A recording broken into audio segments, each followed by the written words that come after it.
Welcome to the first in our new series for the Southern League, and of course it's called My Life in Football, where we'll talk to people, we'll talk to your players, managers, supporters, and of course heroes as well in the Southern League.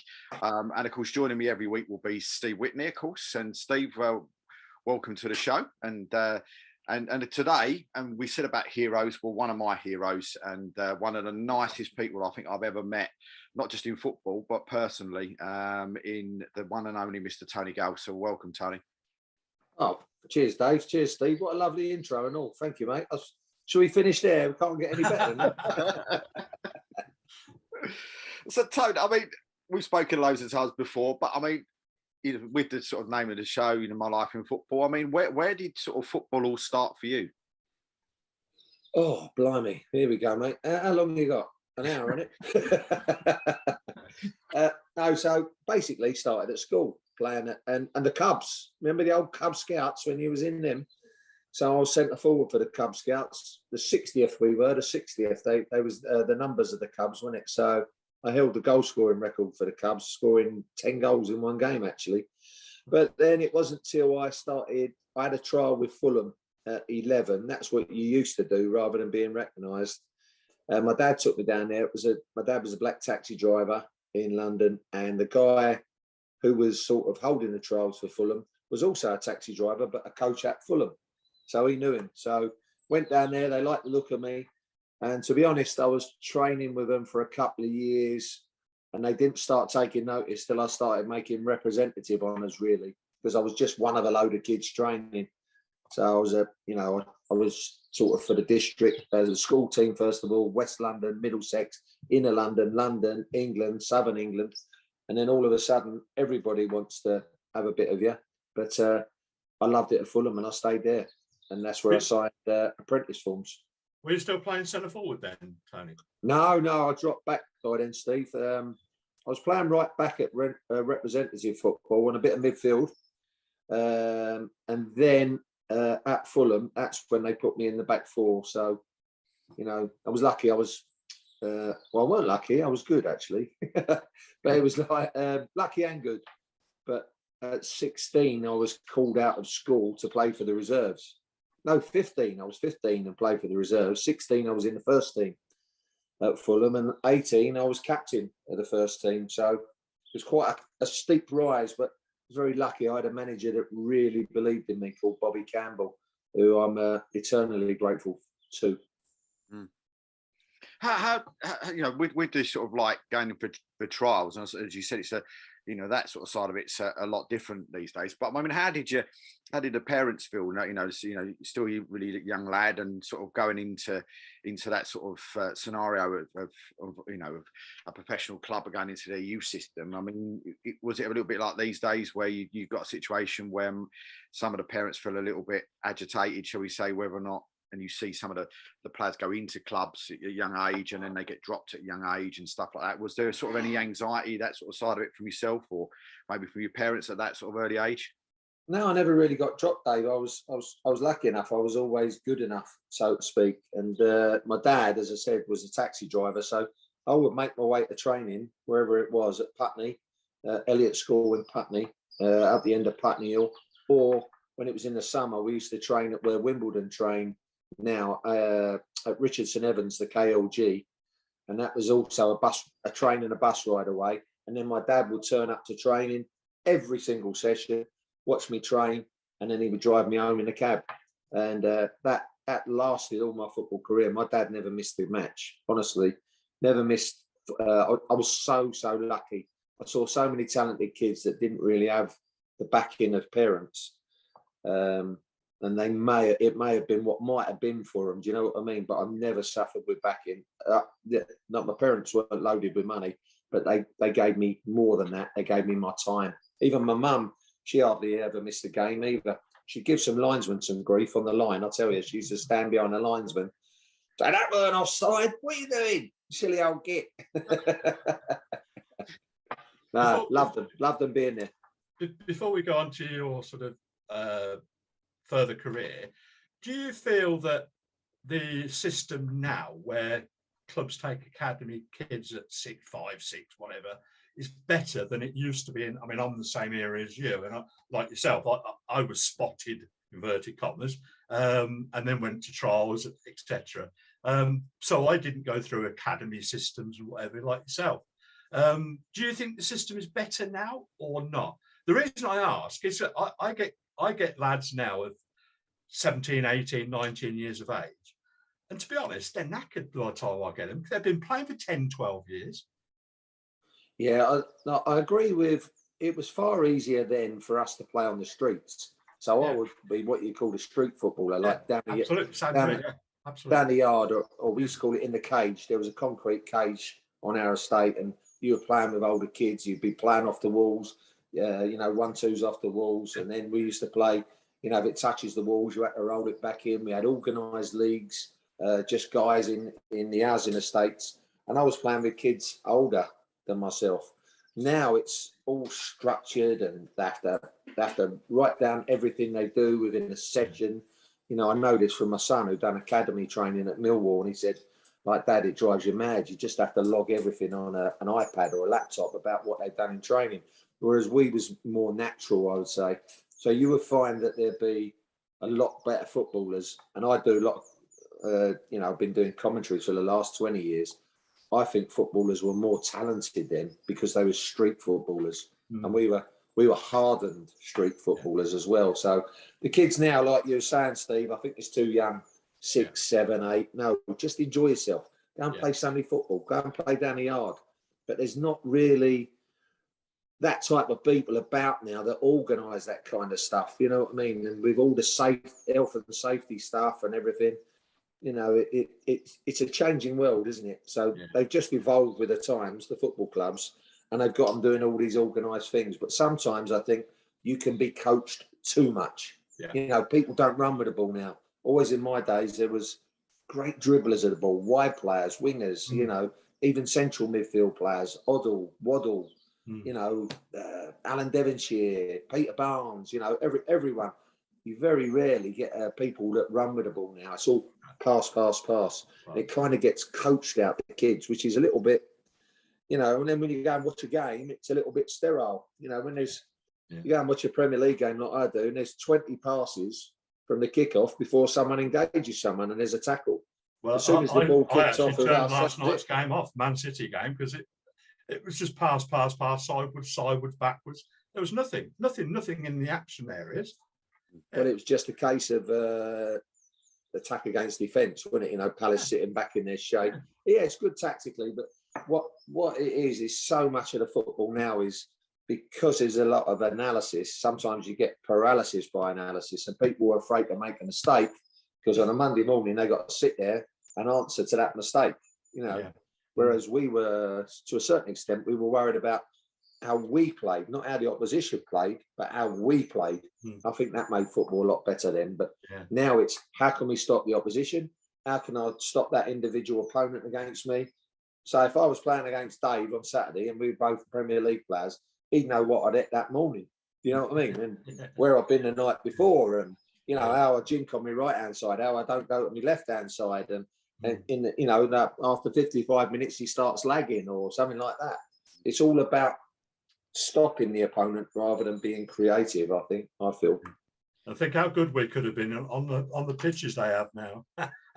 Well, that's what I argue against. You're exactly right there, Steve, because lighter footballs, lighter equipment, football boots. The pitches are like bowling greens. You can't look down at the pitch now and say it bobbled. No chance. If you've mucked it up, you've mucked it up. Yeah. Not the ball's been bobbling. And the players that I play with the rules now, where you can't really, kick anyone or, the first tackle's free, so to speak. You get yellow carded straight away if you whack someone. Well, the players, the ball players that I played with, and they'd be absolutely thriving. You'd be drooling watching them. Georgie Best, I played with Georgie Best. What would Georgie Best be like now? Georgie Best could play now, but I don't think Ronaldo could have played then. That's for sure. No. Well, Tony, you made your debut at 16 in the now defunct Anglo-Scottish Cup against one of my favourite teams in Leyton Orient. But I suppose I know the answer to this question because you've told me before, but I mean, you was actually drafted into the team that day to replace a certain player, weren't you? Yeah, Bobby Moore. He was away in America. He was play as they did then. They played in the summer, so he was out there playing with Pele, Beckenbauer, and Chinaglia, and like New York Cosmos and LA Aztecs and all that. So yeah, that's what gave me my opportunity against you're right, Dave, Leighton Orient, which had a certain Laurie Cunningham in the side that day. Remember, I don't know if you boys remember Laurie Cunningham, but yeah, what a player he was. Yeah, he went on to play for Real Madrid after West Bromwich Albion, and sadly had an early death with Laurie, but what a player he was. Yeah, my debut was against Laurie Cunningham in their team. What was that like, finding out you was going to get to, to sort of play your first game? I mean, that was a young 16-year-old Tony Gale feeling, sort of maybe, almost, I'm playing against Leighton Orient, Laurie Cunningham. I mean, how did that sort of make you feel? Well, I had a little bit of nerves, but I never really suffered with nerves when I was playing, because all you could feel was like, give it your best shot, and if that ain't enough, then so be it. But I didn't really suffer with nerves. But I just remember feeling nervous for all my family that were going, because I think I had the whole of the cab driving nation down at Leighton Orient that day, because, being a son of a London cab driver, everybody was down there. Like my old man would be, he's making his debut, blah, blah, blah. How many tickets do I need? I need about 100 tickets, boss. No, well, all you could get was 4, wasn't it? The rest had to pay. But I didn't really want to let anybody else down. Not myself. I didn't really want to let anyone else down. And it's difficult to explain when you make your debut. You're not just proud. Well, you're proud for yourself, but for the people that have invested time in you, like your parents, that was the pride thing for me. Mm. I mean, that first season, it says here that you had 38 league appearances and 8 goals. Yeah, I know. I only got 24 in my career, but the 8 goals, just to explain that, is because I played in midfield for some of that. And that was a great experience as well. Played in the midfield 3 with Richard Money, John Margerison, Terry Bullivant, who moved on as well. And of course, Georgie Best was still about. And I think I played with Bestie about 8 times. That was a pleasure. Obviously a dream. You had Rodney Marsh as well, didn't you, in the side then? Yeah, Marshy. I didn't play with Marshy actually, Steve, because I was his boot boy, him and Bestie and Bobby Moore. But I played one game with Moore, but not with Marshy. But Marshy was a character. Still speak to Rodney now. He's got a radio show in America, and he rings me up now and again just to do the punditry thing for him. Yeah, I owe him that. I'll do it for nothing. So as he keeps pointing out to me, all the advice he give me. But you had seasons in there, then you came up with a certain manager called Malcolm McDonald. Yeah, after Bobby got the sack, he moved on. Malcolm was good for me because we'd had an era of older players and it all evolved. I was captain. Then the captaincy was taken off me by the manager who came in temporarily, who was our physio. But a pal of mine got the captaincy, Les Strong, so it didn't really matter anyway. And then Malcolm McDonald come in, and we went all to younger players and got rid of all the older players. Now, bearing in mind, I was only 22, but I'd had about 200 games by then anyway. So I was one of the senior players, but in a team of young players like Paul Parker, Ray Houghton, Dean Coney, Gordon Davis, Robert Wilson, Ray Lewington, went on to be England coach. I saw him at the weekend actually for Watford with Roy. But all those players coming again. So I went through sort of 3 eras at Fulham in 8 years. A real high turnover of players, some experienced players, which I learnt loads of, and then all the youngsters coming through: Terry Bullivant, Richard Money, John Margerison, Brian Greenaway. All these things come to mind because these players all had good long football careers, so they were top players. Although it was in the 2nd division, we did get relegated. We went down to the 3rd, but we bounced straight back. So by doing that, I think I was when all the grounds were the old grounds, there was only 6 grounds that I hadn't played at because I was in the 1st, 2nd, and 3rd division. I played in more or less at all the grounds, some right causes and the top grounds as well, So it was a great thrill, I mean, it says here, I mean, again, you don't have to comment on it, but it says here, a dispute with Malcolm and McDonald saw Gale suspended shortly after the start of the season. No, he didn't suspend me. He dropped me. He called me in the office. He gave me the biggest kick up the arse that I deserved it. Looking back, it was the best thing that happened to me at my career at Fulham, because having come into the team at 16, and then Malcolm arrives when I was like 22 for my last couple of years at Fulham, because I left at 24. He got me in the office and sort of said, you know, like, you're a lot better.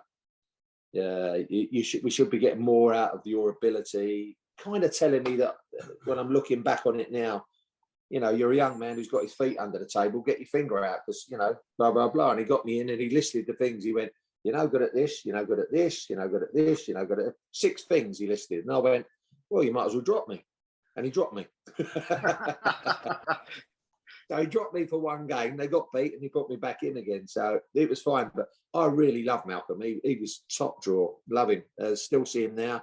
They're doing a lunch for him, Fulham, in honour of the years when he was manager. So I'm looking forward to seeing him soon again. Great man. Really lovely man. Says he also says Tony narrowly missed out on promotion to the first division during the 82-83 season, with Fulham finishing 4th place and a single point behind Leicester. Yeah, that was last day of the season. The crowd invaded the pitch. We were 1-0 down to Derby. Leicester, it was us and Leicester who had that 3rd place to go up. Leicester with Gary Lineker and Alan Smith in their team. But we kind of blew it the last 8 games. It was a good footballing team, but as you know then, as you boys will know then, that the pitches sort of got worse as the season progressed. So it was hard to play our football. And then we played that last game at Derby. There was a pitch invasion.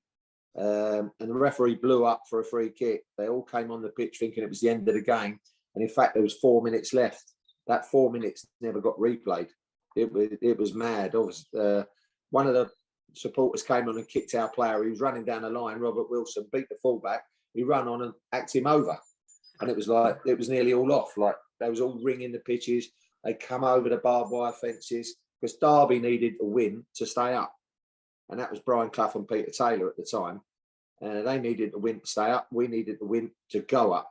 So we kind of got bullied in that game. I thought young team got bullied by a right experienced and, quite physical Derby County side. On a very nice baseball ground pitch, I would imagine. Oh, it was Steve. That you can remember that? That was just a sand pit, wasn't it? It was a sand pit. Trying to move. Back in August, wasn't it? Never known at the end of the season. Oh yeah, it was like Derby County was very long at the start of the season. Then it went muddy in the middle, and then it went bone hard at the end. So you had like 3 seasons in one. Yeah, it was not an easy pitch to play on. You're right. But you said, you played with George Best, a few times. But I mean, I always hear conversations now if I'm at work or, if anybody's discussing football, the greatest, etc., etc. And I always hear Messi's name mentioned. You hear Ronaldo's name mentioned, and every now and again Pele's name, but never Best in amongst that sort of that chat. But for me, from what I've seen, of course, I never saw him play live or anything like that. But from what I've seen, he's far and away the best player that's ever played the game. It's a big debate, isn't it? Messi, Ronaldo, Pele, Johan Cruyff, Maradona. It's sort of all through the eras, but Bestie would be in that category for me. Very difficult to say who would be the best, but I don't think he'd be far behind anyone, that's for sure. I only played 8 games with him, but I was there a season and a half because I was an apprentice. And, it's just a genius. Like, I play football and watch football all my life. Am I 62 now? So been doing it since 16 in different leagues and even non-league, which we'll talk about later. But some of the stuff he done with a football. And then if you think about it in training, what he used to do, like obviously when there's no one watching, just you kids, and thinking that, he used to turn up late for training, because he had a few problems with ladies and drink, but he used to come back late for training, and we used to train in Bishop's Park. So there was 4 apprentices.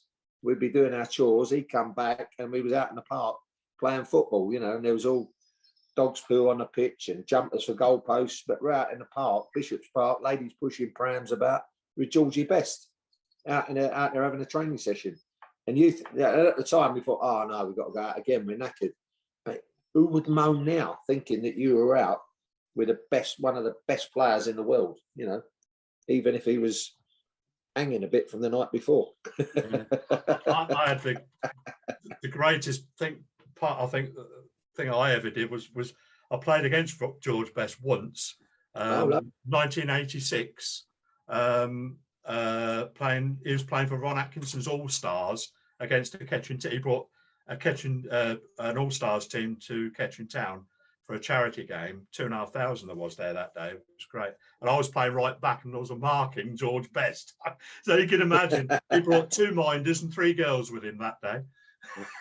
And that's what made you lose your hair with, is it, Steve? You had you pulling your hair out. Fantastic. Just to have that sort of, you know, in your head that you've played against that quality of player was fantastic for me personally, anyway. But I'd imagine that you got a few quid for that game at the football club, because wherever he went, the crowds came. You know, well, so this was for charity. We had 2,500 that afternoon. Yeah, exactly. Yeah.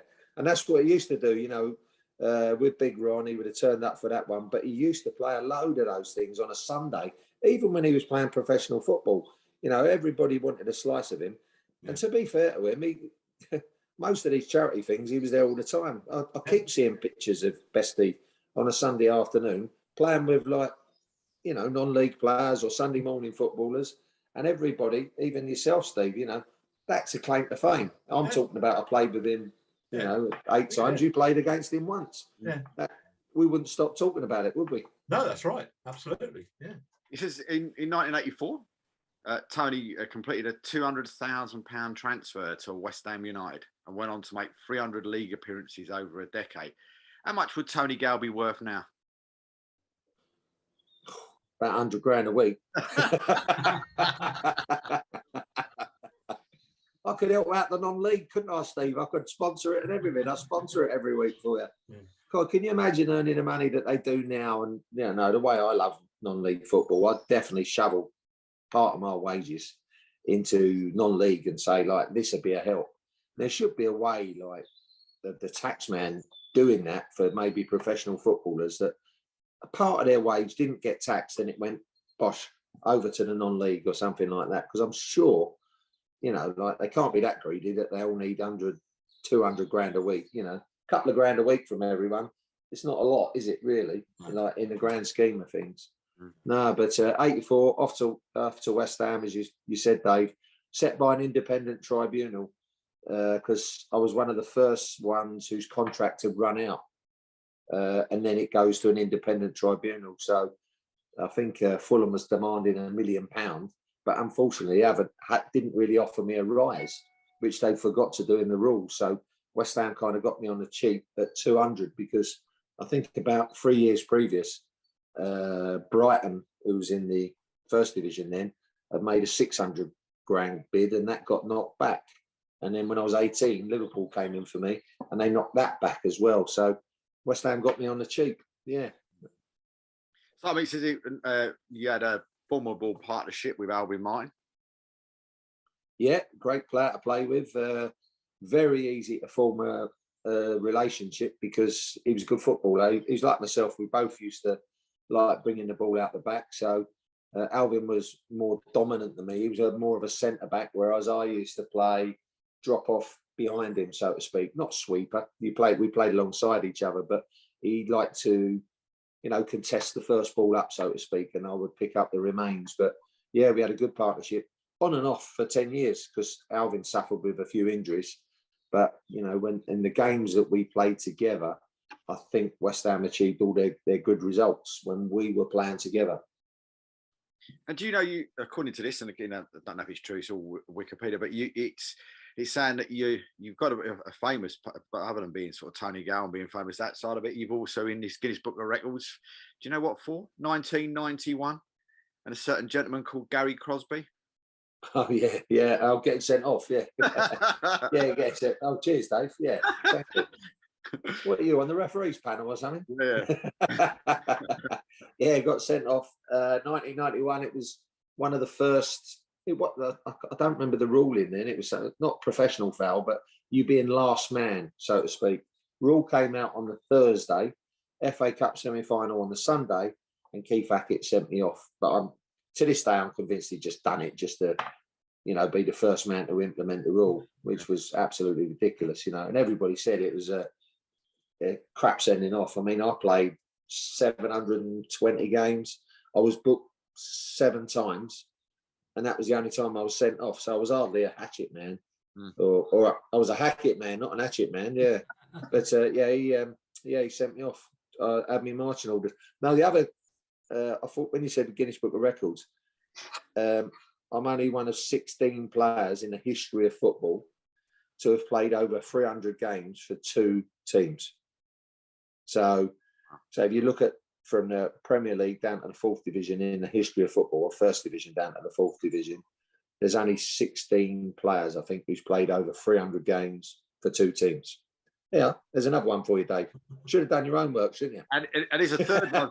There's a third one for you, because you told me this as well. Of course, when you made your debut for West Ham, who was it you took over from again? Bobby Moore. Yeah.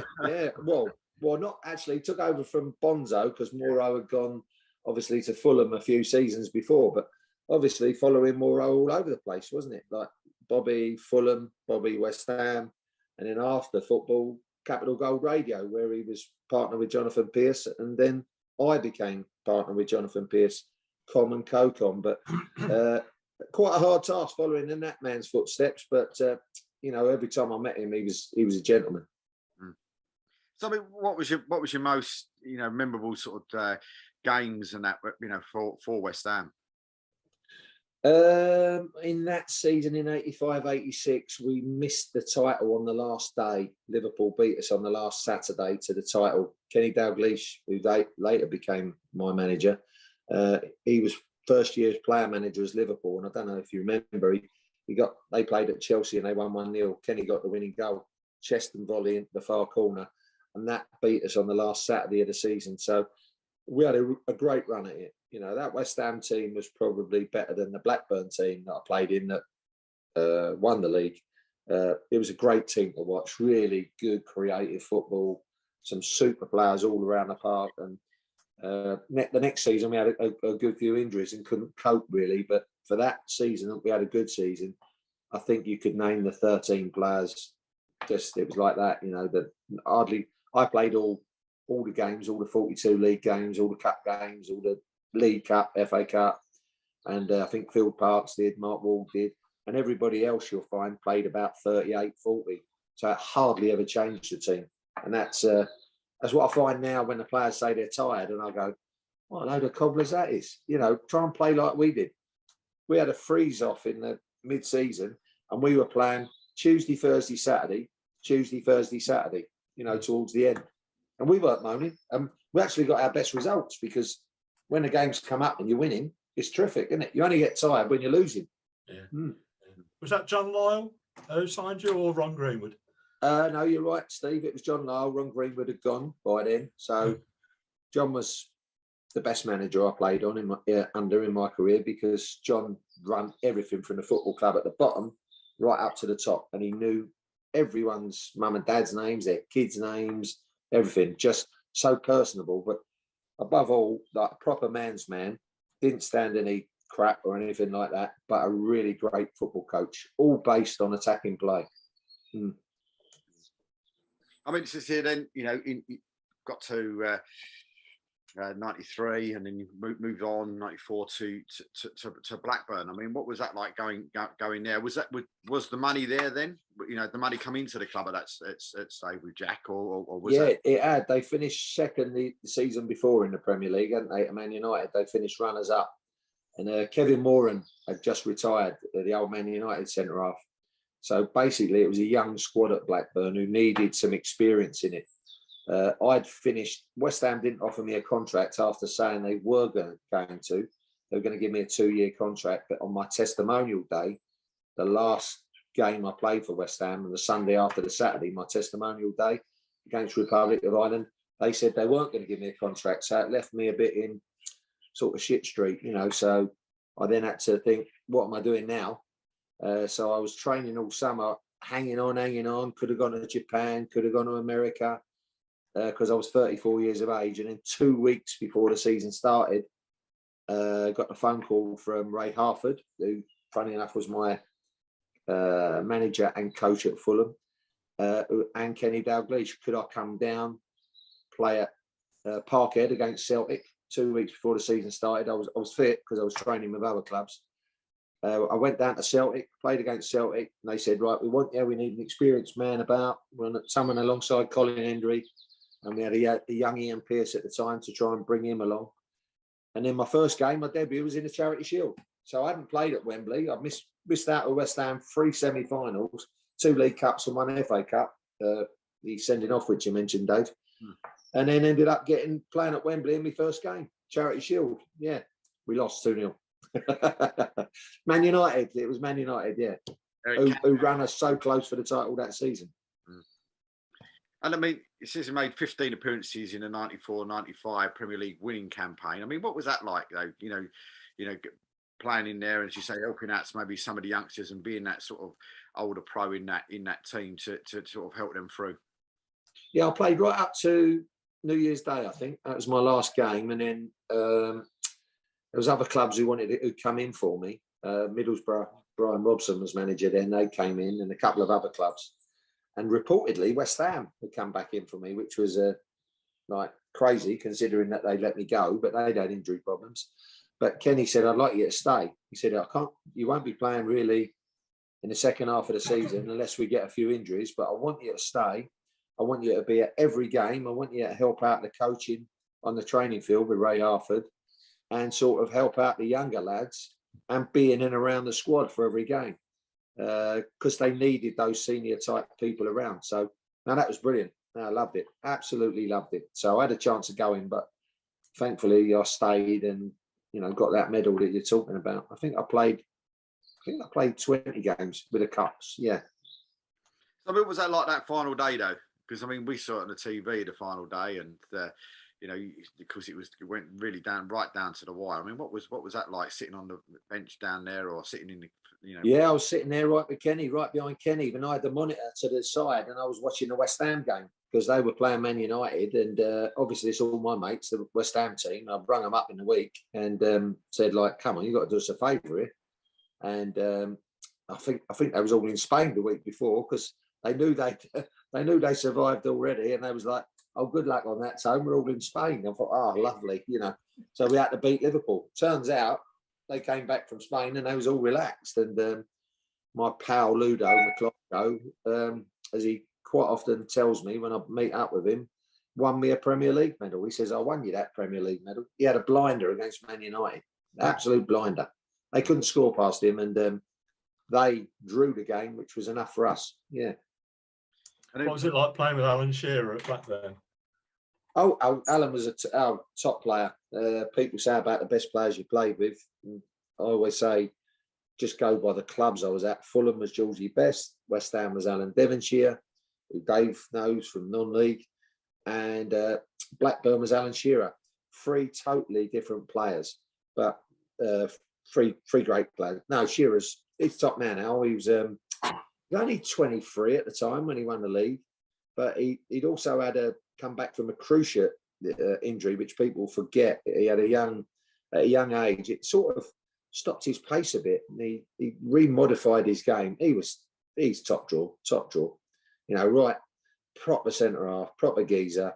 You could see the fear in the tunnels when you were lining up alongside teams. Even the likes of Pallister and Bruce, who had to play against him, you could see that they're looking at him trying to gain his eye, get his eye, like as if to, try and ease up on it. But no, he wouldn't have any of it. Physical, skillful, great in the air, powerhouse of a right foot, and not bad with his left either.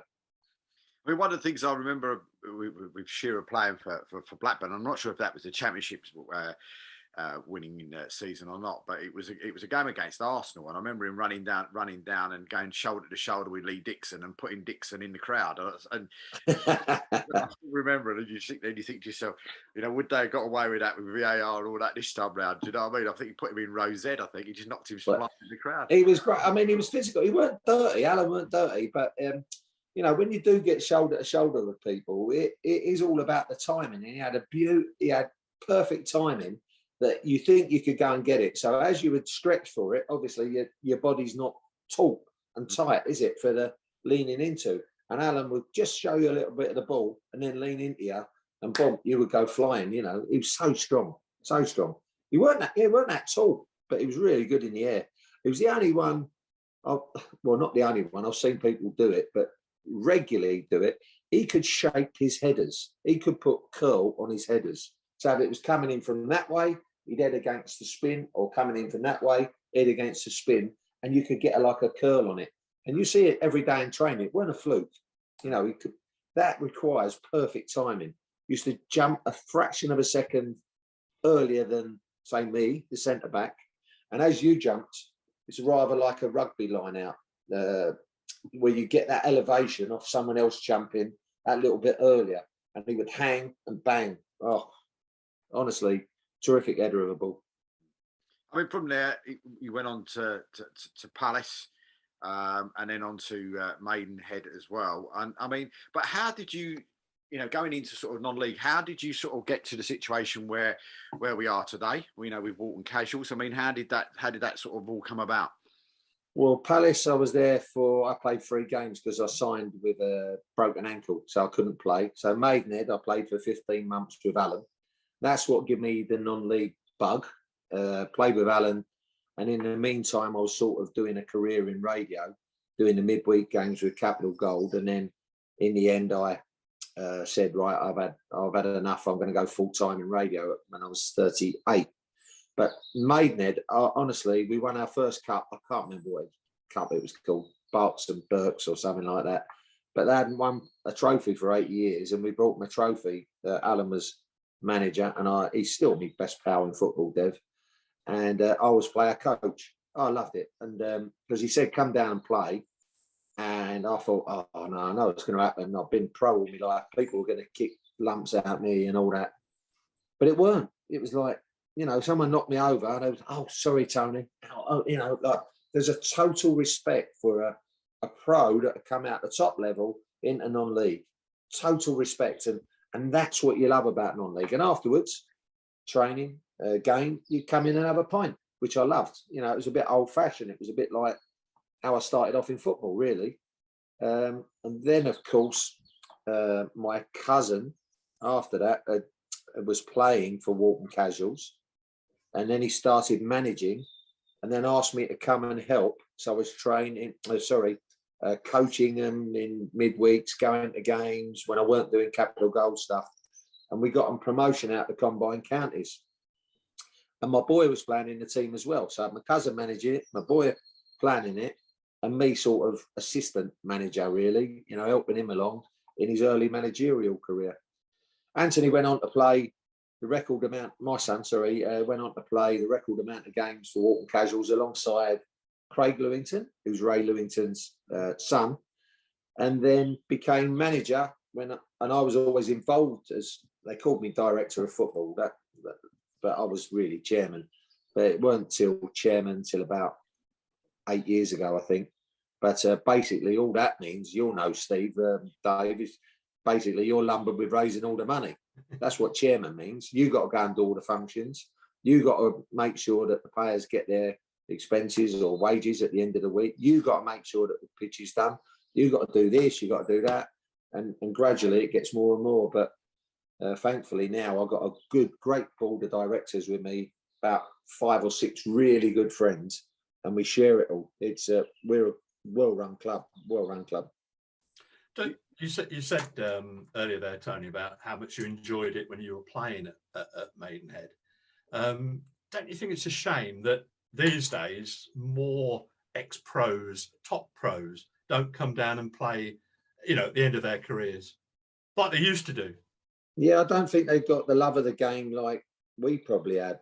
No. I could have played on till I was well in my 40s, but I had the opportunity of going full-time on the radio with Jonathan Pearce and travelling the world and going to the France World Cup at the time, the one the French won when they beat Brazil in the final. So, but no, you're right, Steve. It's a shame because that small amount of time I played with George Best and Bobby Moore, I learned a lot. I'd like to think that small amount of time I played at Maidenhead influenced a lot of those young players. Yeah. And maybe if they went on to become managers, some of the things that they learnt off Dev and myself at the time, you know, sinks in. You know, it doesn't always sink into the non-league brain, because it's not, and I don't mean that detrimentally, by the way. It's just that we've done it all our lives and we've done it every single day, whereas non-league is Tuesday, Thursday, Saturday. So there's only a certain amount of information that I found when I was coaching that they could take on board, because you ain't got the time to implement all that like a pro club. So that's what me and Dev learned quickly, like not too much information, you know, just enough. And that's what I say to Anthony as well. Not too much information, just a little bit at a time, Otherwise, you know, the boys have got to go to work, don't they, all week. So they're only thinking about their football Tuesday, Thursday, Saturday. But I love it. They're all, not many players I've come across in non-league don't give their all. It's an honest game, I've often said, and I've written it as well, the fact that how much easier it is to actually manage at pro level than it is at non-league level, where at pro level they've got all the things, all the technology, all the staff behind them that they can use, where at our level, and certainly at my level, and a little bit higher, we've got nothing. Like you say, all we've got is a couple of hours on a Tuesday, perhaps on a Thursday, and then the game. With no technology, you can't go around watching games, you can't see the TV games. It's so much easier, isn't it? Yeah, it's getting better though, because, you know, like you two would know more than me, but, you know, we film our games now, and we've got a staff, backroom staff, like Anthony's implemented that within there. We got people, and we have interns in as well, helping with physiotherapy.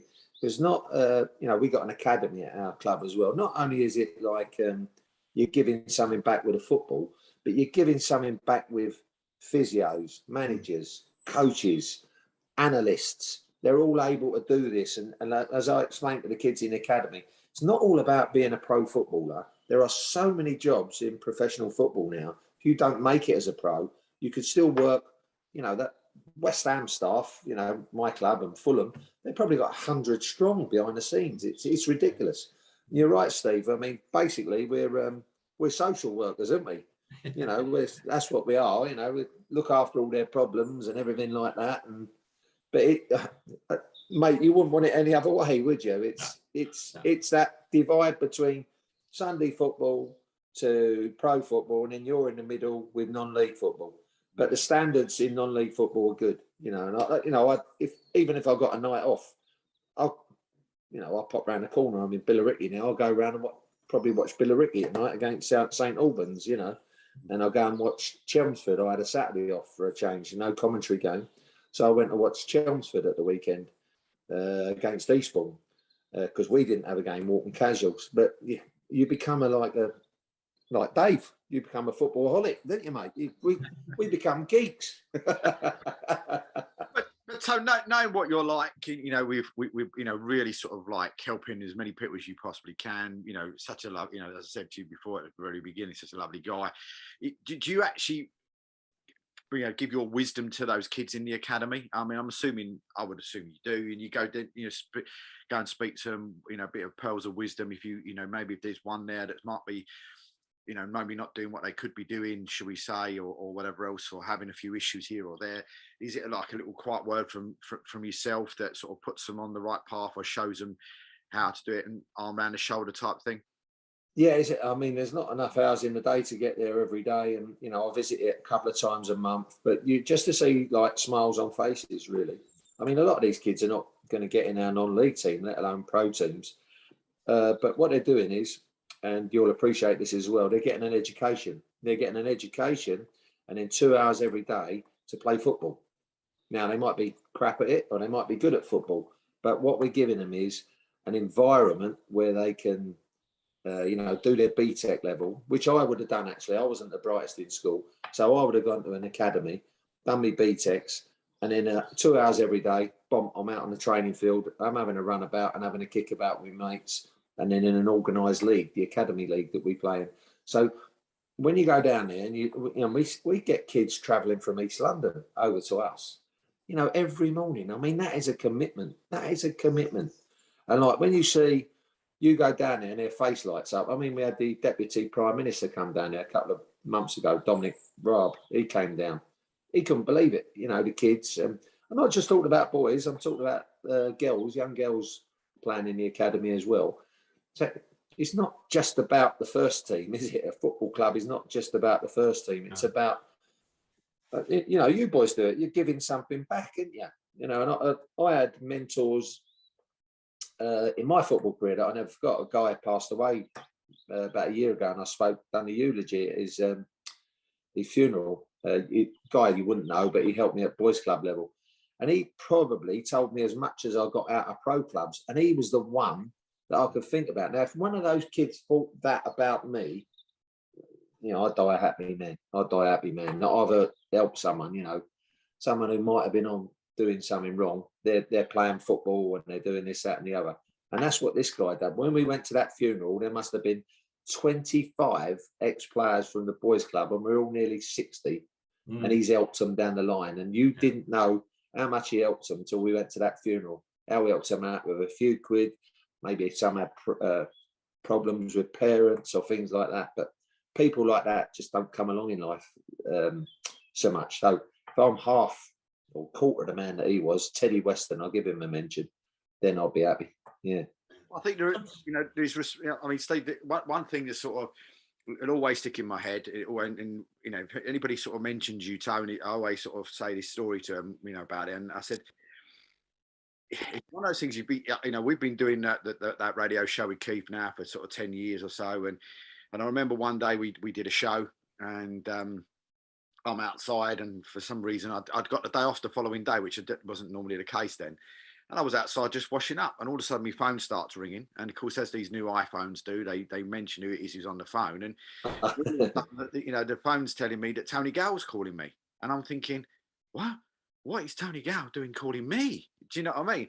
And I picked the phone. You told me to, Dave. You told me. You said bring me up at 12 o'clock and I'm going to be with 4 mates, you told me. and I remember it because I picked the phone up. And you just said, hello, Dave. I just thought I'd give you a call to tell you what a fantastic show you had last night. And to you, that might just be a simple phone call. But to me, in the 10 years that I've been doing that show, that was the biggest, how can I put that? I don't know, inspirational moment in the 10 years I've done that show. For somebody like yourself, just to call me and just say, what a fantastic show that was last night. It was. And when you enjoy something like you and Keith are doing, and you're talking football as we're doing with Steve as well here now, it's nice, isn't it? And then if you get a little bit of feedback off the guys who listen to your show with Keithy, I mean, it was terrific. I mean, you and him like a mine of information about non-league, and I can learn as well. I told you I saw Keith recently, didn't I? And he's still, Keithy's a lovely geezer, isn't he? He's been managing and all that, and they're just nice. I mean, yourself, you're just nice guys, aren't you? And you're just what I call proper football people. Yeah, proper football people. So, what time do you want me to ring you tomorrow, Dave? just something I meant to ask you earlier when we were talking about your playing career, Tony. I saw you play a lot of times, but I saw you live once at Cardiff in Kettering, and I saw you live playing at Leicester once, but I saw you on TV a lot. But I was a centre back myself, so I always look at centre backs, defenders, as more than anything really. And I was surprised that you didn't gain more international recognition. What did you feel about that? Yeah, I thought I was good enough. My mum and dad definitely thought I was good enough. But I think that I'd be more suited to today's game because I was more of a footballing centre back than like the Terry Butcher, Alvin, Steve Foster, that type of guy. But I'd be like, I see sort of like Rio or maybe a John Stones nowadays. Like where you're comfortable on the ball, and that's what. Who did I see the other day? I saw Ozzy Ardiles, and we had a game of golf a couple of months ago, and he was saying, he said, you'd have been good in today's football. I said to Ozzy, you wouldn't have been bad either. Cool, blimey, Ozzy are dealers, but Ozzy said, like, defenders have a lot of the ball nowadays. And when we had the ball rolled out to us, it was normally on a sand pit or a mud thing, but you still like to try and play football. That would be my reasoning, Steve, that I probably didn't get the international recognition. But, it doesn't give me the I'd rather be, remembered that I was a footballing player, really, rather than a traditional centre-back. With Walton Casuals, though, Ton, I mean, what's been your highlight so far of your chairmanship? I mean, I know you've got promotion in that time as well, but I mean, has that been your highlight, or has there been certain games or? Well, a couple of promotions, really, Dave. Out the combine counties and then up through the Rymans, and then absolutely being gutted. I don't mean this disrespectfully to the Southern League, Steve, but the journeys we have to make, because we was right on the border. So, if we'd have gone into the other one, the Isthmian League, then it would have been a lot easier for us with more local games. But ourselves and Met Police got a little bit of a raw deal when it was the restructuring. We appealed against it. We had to go up to Wembley to appeal against it. But, unfortunately, we were two of the clubs that were right on the borderline, and that was it. When you think, the league we're in, it probably costs us bloody 10 grand a year on, travel coaches, which it just knocks the cobblers out of you, doesn't it? You're raising functions at dues, and it's going to go on coach travel when it's just not right in my eyes. But I understand they had a problem, and that's the way it went. But the highlights had to be the promotions. And this year we've had our best ever season. I think we got 50 points on the board already. We're 11th. Normally we're a little bit lower than that because we kind of punch above our weight, budgetary wise and all that. But we're 11th and 50 points. I think, what I'm proud of the fact is, like, and Anthony and the boys, the results they got, we beat Hayes and Yedding 3 times this season. Wow. And they're top of the league. We beat them home and away and in the cup. And the Hayes and Yedding guys, as Anthony told me, were all very complimentary about us. And, we're good in the fair play league. We're good in the fair play league in the dugout as well. So we're like a club that's a proper club now. It's taken quite some time, but, we're going to games against big teams, like Truros and Tivertons and Tauntons and Westerns. And you feel like you're going to, you've got a chance of winning the game. It might go either way, but you feel like a chance of got a winning instead of like in previous years. You think, we've got our work cut out there. But we've come a long way. I don't want to let it slip now, but we've come a long way. And you got Mr. Claridge visiting you at the weekend? Yeah, Steve's coming down. We went there earlier in the season. We were the better team. He'll admit that as well. And we got beat 2-1. I think it was on a Tuesday night down there. But that's a lovely ground. Nice people down there at Salisbury. And Steve does a good job down there. He's another one. We're talking about pro people. Steve's come out the pro game and he's putting his life and soul into non-league football, isn't he? With the managing, and I think he runs the academy there. I'm not sure.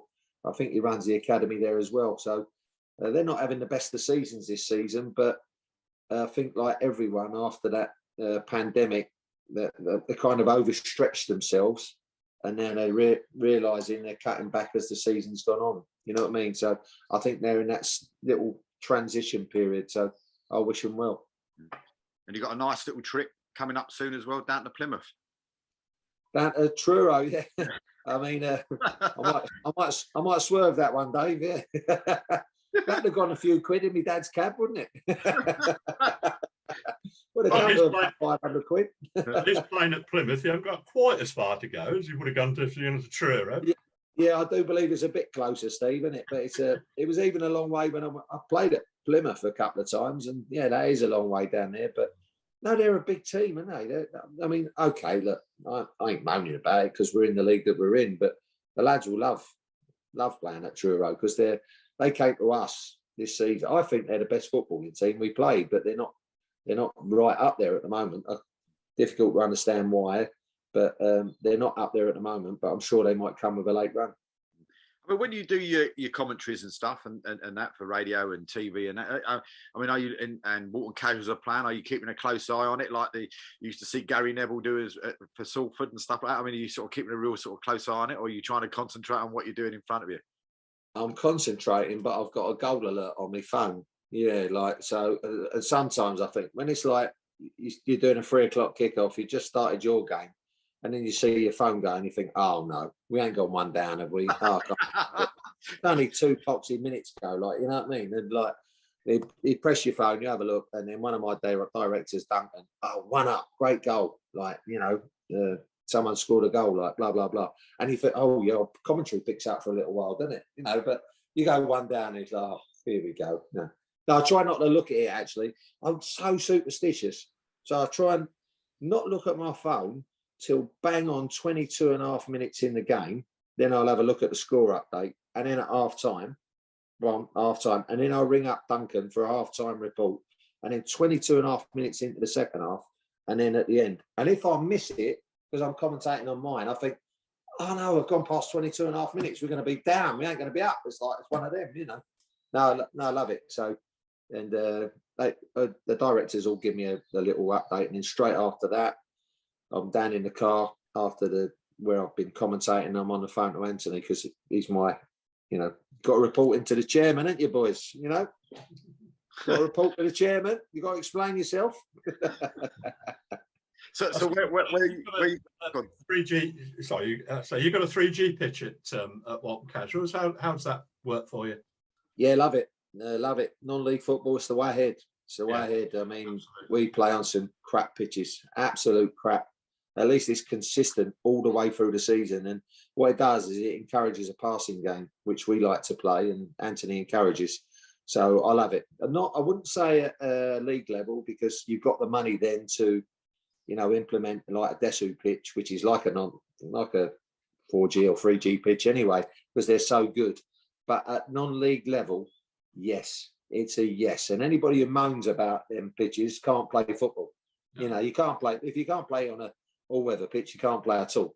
You know, they're also good for income as well, aren't they? Because you can hire it out and whatever. So yeah, they are, Steve. But we're council owned, so we rent. You know, we rent off the council, and the council are really good with us, Elmbridge Borough Council. But no, it is the way ahead. If you've got your own ground, obviously, and you know, you can have kids on it before the game, kids on it at half time, kids afterwards, and that's what non-league football is. Instead of, you know, get out of the goal area, don't go over there, don't do this, don't do that. You know, it's one of them, isn't it? So yeah, I'd encourage it. You know, so you see loads of, you know, if I go to National League, I go and watch Alan's Dev's team. They're playing on good pitches. I went to watch him at Dagenham the other day. It's a lovely, lovely pitch. But then you go and watch them on another pitch, and you don't see any football. It's a little bit like sometimes when we used to have to play on there. But I like to see good football, and I think that the 3 and 4G pitches encourage that. I suppose for Walton fans, I mean, what is the aim for you and your boy for the rest of the season? I mean, where are you looking to finish? I mean, you say you're having one of the best seasons, you know, where you are in 11th. I mean, are you looking for a top 10? Are you looking for playoffs? I think it might be a bit too late for playoffs, Dave. Although we want to win every game. If I finish 11th, I want to finish 10th. I want to finish 9th, 8th. You know, I've told him, like, you know, we don't give up. And especially like other teams have got a lot to play for in terms of down the bottom and at the top. It's unfair. So no, we keep the same budget all the way through. We don't drop the budget or raise the budget or whatever according to like other clubs, you know, because that's not fair on other teams. So we like to play it fair, and we want to win every single game. We've got some really good games coming up. You know, Salisbury being the first one on Saturday. Truro, you mentioned. We've got some good games, but we've beaten Met Police in the league. We've beaten Aizen Yedding in the league. We beat Gosport in the league. We beat all the top teams, or given them a good game. So that's where we're at now. So next year, hopefully, you know, we want to be a little bit better than that and challenging the playoffs. Every time we've got to get near them playoffs, we've had an indifferent result. I've got to get a little bit more consistency to our game, but we're nearly there. We're nearly there. I suppose it'd be wrong of me just before we finish to ask you about your two of your teams. I mean, one, do you think Fulham are going to make it into the Premier League next year? And two, you know, West Ham, are they going to make top 4? And I suppose more importantly, are they going to keep hold of all of their better players in the likes of Mr. Rice and so on? Yeah, Fulham definitely Premier League without a doubt, and such a great future to look forward to. I don't know if you two are aware, but they're going to have the best stand in the Premier League overlooking the river. That will be open next season, the bottom tier. The top tier is to follow, and the shell underneath. And it's one of the few Premier League grounds that you'll be able to arrive by boat, because it'll have its own pier. How nice is that? Eh? There might be a few boats sunk down the river by away fans, but it'd be when West Ham fans go down there, you can imagine, can't you? It'd be like Dunkirk, wouldn't it? But no, that'd be great. I'm looking forward to Fulham back in the Premier League. What a club that is! What a lovely club that is. And West Ham, massive game Thursday, where they got Sevilla, second leg of the Europa Cup. They're one down, and if they win that, they can get into the quarterfinals, which would be brilliant for them. So they've had a great season. Moisey's done brilliant with them, as does Marco Silva, as with Fulham. So I'm so pleased, and that's always great for me when those two teams play in the Premier League. They play against each other, like I call it the Tony Gale derby, or it was the Bobby Moore derby before Bobby passed away, because he was West Ham and Fulham. But with my links with the two of them, I love that game. And the fans, they got that special bond, because they played in the 75 Cup final when Moore played for Fulham against West Ham. And they seem to have had that bond, and there's never any trouble at the games, and really good games of football. So 2 fixtures home and away I'm really looking forward to. And then hopefully in about 8 years' time, Walton Casuals are playing in the Premier League. That's the 8-year plan. What do you reckon, Dave, Steve? 8-year plan? Yeah, why not? Yeah. I mean, do you worry though, as a West Ham fan, if they don't make it in top 4, they don't, win the Europa Cup, that that's what sort of opens the doors for the likes of some of the better players there, especially sort of Declan, to sort of exit stage left? Or do you think that they will stay in there because of how good of a season they've had this year and pushing for that Champions League place? I think we'll get another season out of Dec. Yeah, my son trained Dec at Chelsea when he was in the academy, and still speaks to him regular, and like coaches him in the summer with one-on-ones when Dec likes to keep fit. So got a little bit of a link there. I think he'll stay another season. Him and Jared Bowen are West Ham's 2 jewels in the crown, really. So they got to look to keep them. And Mitrovic, probably for Fulham, is their jewel in the crown that they've got to keep, and he's got to prove himself in the Premier League. But I think for West Ham, it's a great season. I think they're 5th at the moment. If they can end up in the top 6 again, then what a season they've had, and what a job he's done with a limited squad.